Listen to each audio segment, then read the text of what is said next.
السلام علیکم ورحمۃ اللہ وبرکاتہ ایوری ون۔ آج کا جو ہمارا ٹاپک ہے اس میں ہم 80-20 رول کو انڈرسٹینڈ کریں گے، لیکن اس سے پہلے میں آپ کو کچھ آبزرویشن دیتی ہوں۔ دیکھیں، ہمارے گھروں میں ہماری کپڑوں کی الماری ہوتی ہے جس میں ہم سب کے کپڑے پڑے ہوتے ہیں۔ اس میں سے صرف 20% ایسے ہوں گے جو ہم روٹین میں استعمال کرتے ہیں، باقی 80% جو ہوتے ہیں وہ یا تو پرانے ہوتے ہیں یا پھر وہ ایسے ہی پڑے رہتے ہیں، ان کا کوئی استعمال نہیں ہوتا۔ اب یہی پرنسپل سڑکوں پہ لے جائیں۔ سڑک پہ پورے ملک اور پوری دنیا میں ہونے والے 80% حادثے ان 20% لوگوں کی وجہ سے ہوتے ہیں جو ٹھیک سے ٹریفک رولز کو فالو نہیں کرتے یا ٹھیک سے جن کو گاڑی چلانی نہیں آتی، ٹھیک ہے۔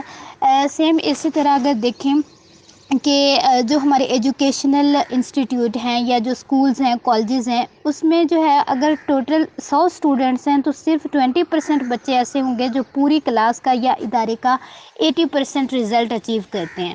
ہم سب کے پاس موبائل فون ہے، لیکن اس میں صرف 20% نمبرز ایسے ہوں گے جن کے ساتھ ہمارا رابطہ ہوتا ہے۔ باقی جو 80% ہوتے ہیں ان میں سے کچھ نمبرز ایسے بھی سیو ہوں گے جن کا ہمیں یہ بھی نہیں پتا کہ یہ ہیں کون۔ سیم ایسے ہی آپ کی جو پوری کتاب ہے اس میں سے صرف 20% سلیبس ایسا ہوگا جس میں سے پرچہ آئے گا، باقی ایسے ہی فیلنگ ہوگی۔ اور یہ بات جو میں بار بار دہرا رہی ہوں، 80% اور 20%، 80% اور 20%، یہ اب دنیا کا پرنسپل بن چکا ہے۔ اس کو کہتے ہیں 80-20 رول۔ آپ کبھی یوٹیوب یا گوگل سے سرچ کریں تو پتہ چلے گا کہ یہ ایک پورا سبجیکٹ ہے جو پڑھایا جاتا ہے، کیونکہ دنیا کی 80% کامیابیاں 20% لوگوں کو ملتی ہیں، اور دنیا کی ساری ویلتھ صرف 20 لوگوں کے پاس ہے۔ یعنی کہ ہم یہ کہہ سکتے ہیں کہ 80% جو لوگ ہیں ان کے پاس 20% ویلتھ ہے، اور 20% لوگوں کے پاس جو ہے وہ 80% ویلتھ ہے۔ سیم ایسے ہی پوری دنیا میں جتنے بھی ممالک ہیں اس میں صرف 20% ایسے ممالک ہیں جو مطلب بہت زیادہ گرو کر رہے ہیں، جو بہت زیادہ ترقی کر رہے ہیں۔ باقی کے 80% جو ہے وہ بس ایسے ہی ہیں، ٹھیک ہے۔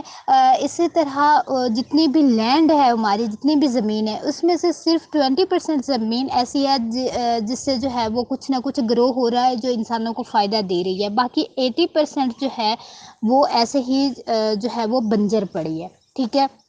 اب آپ کے ساتھ 80-20 رول شیئر کرنے کی وجہ یہ ہے کہ آپ خود سوچیں کہ آپ اپنی فیلڈ اور اپنے شعبے کے 20% لوگوں میں شامل ہیں کہ نہیں، یعنی کہ ان لوگوں میں جو کہ کامیاب ہوتے ہیں۔ ہماری پرابلم یہ ہوتی ہے کہ ہم 80% ہوتے ہیں، اور آج سے ہم نے ارادہ کرنا ہے کہ ہم نے اپنی فیلڈ کے ان 20% لوگوں میں شامل ہونا ہے جو ترقی کرتے ہیں اور جن کے پاس 80% رزلٹ ہوتا ہے۔ اب ان 20% میں وہ کون سی 5 خوبیاں ہوتی ہیں، ٹھیک ہے، وہ انشاءاللہ ہم آگے ڈسکس کریں گے، اور یہ دنیا کے ہر شعبے میں کامیاب ہونے والوں میں دیکھی گئی ہیں۔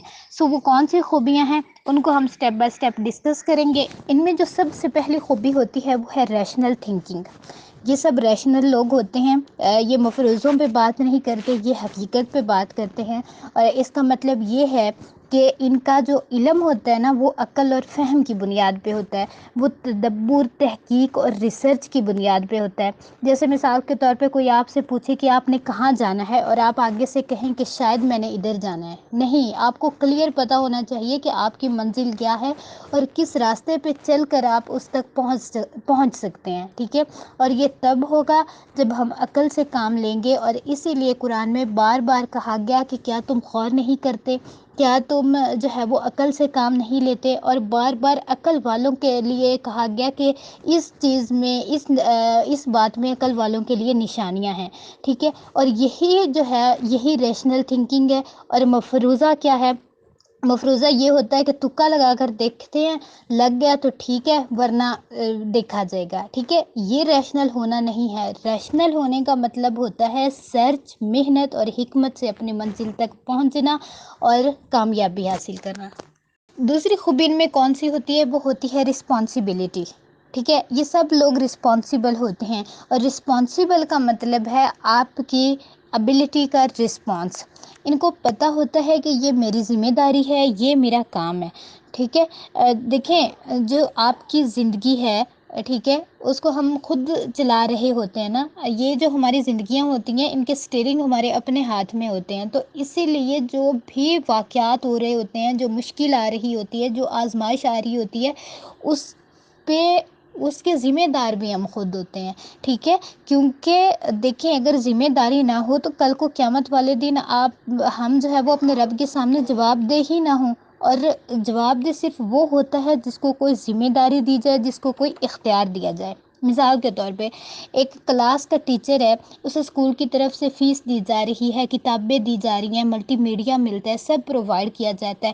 اور پھر اینڈ پہ پرنسپل اس سے یہ سوال پوچھتا ہے کہ بچوں نے جو ایگزامس دیے ہیں ان کا رزلٹ اس نے کیا دیا. ٹھیک ہے، اور اگر جو اسکول ہے وہ اس کو کوئی فیس چارج نہ کرے یا اس پہ کوئی جو ہے وہ ذمہ داری ڈالے نہ، تو ڈیفینیٹلی وہ جواب دہ بھی نہیں ہوگا. سیم ایسے ہی ایک سیکیورٹی گارڈ ہے جو کسی بلڈنگ کے باہر کھڑا ہے. ٹھیک ہے، آپ نے اس کو جو ہے وہ وردی پہنا دی، ویپن دے دیا، آپ اس کو جو ہے وہ مطلب اس کو سیلری بھی دے رہے ہیں. تو اس کی کیا ذمہ داری ہے کہ وہ ہر آنے یا جانے والے سے پوچھ گچھ کرے پھر آگے آنے دے. لیکن اگر خدا نہ خواستہ کوئی غلط انسان اندر داخل ہو جاتا ہے تو ہم سیکیورٹی گارڈ سے ہی سوال کریں گے کہ اس نے اندر کیوں آنے دیا. ٹھیک ہے، کیونکہ وہ ہمارے سامنے جواب دے، ہم نے اسے اختیار دیا ہے.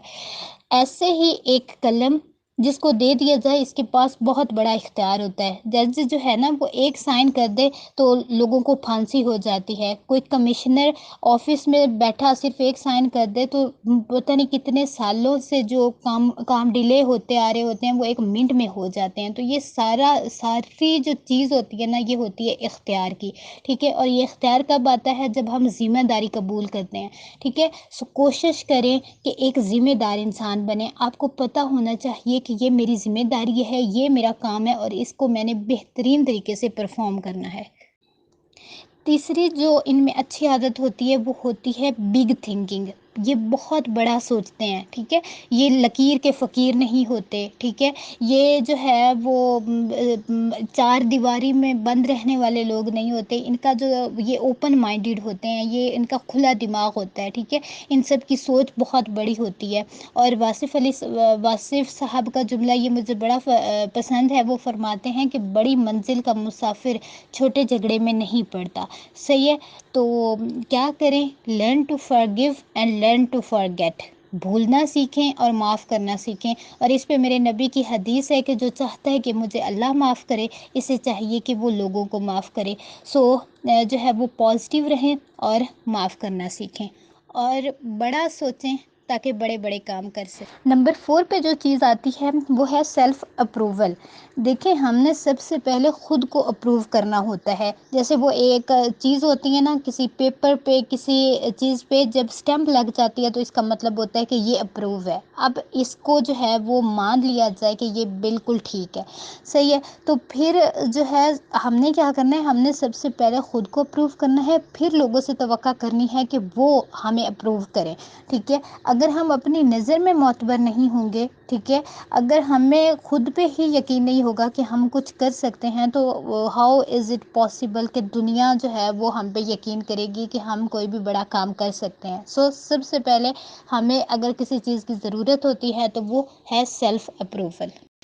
نمبر 5 ان میں کیا خوبی ہوتی ہے؟ وہ ہوتی ہے امپروو آن ڈیلی بیسس. یعنی کہ روزانہ کی بنیاد پہ کچھ نہ کچھ سیکھتے ہیں. یہ وہ لوگ ہوتے ہیں جو لرن کرتے ہیں، نئی سے نئی کتابیں پڑھتے ہیں، کوئی نئی سکلز سیکھتے ہیں، نئے لیکچر سے سیکھتے ہیں. اس سے کیا ہوتا ہے؟ اس سے ان کے تجربے میں اضافہ ہوتا ہے، ان کے علم میں اضافہ ہوتا ہے، ان کا جو ہے وہ مینٹلی گرو کرتے ہیں. ٹھیک ہے، اور آہستہ آہستہ وقت کے ساتھ ساتھ ان میں جو ہے وہ حکمت آتی ہے. ٹھیک ہے، ان میں وہ دانائی آتی ہے اور یہ چیز ان کے کام میں اور ان کی پرسنل گروتھ میں ایک بہت زیادہ پازیٹیو چینج لاتی ہے. اور اگر ہم یہ چاہتے ہیں کہ ہم اپنے فیلڈ کے، اپنے گھر کے یا جو ہے وہ جہاں بھی ہم کام کر رہے ہیں وہاں کے ان 20% لوگوں میں شامل ہوں جو ترقی کرتے ہیں یا جو سب سے آگے بڑھتے ہیں، تو ہمیں کوشش یہ کرنی ہے کہ یہ پانچ جو ویلیوز ہیں جو میں نے آپ سے ڈسکس کی ہیں، ان ہیبٹس کو، ان ویلیوز کو اپنی زندگی میں لے کے آئیں، ان پہ عمل کرنے کی کوشش کریں.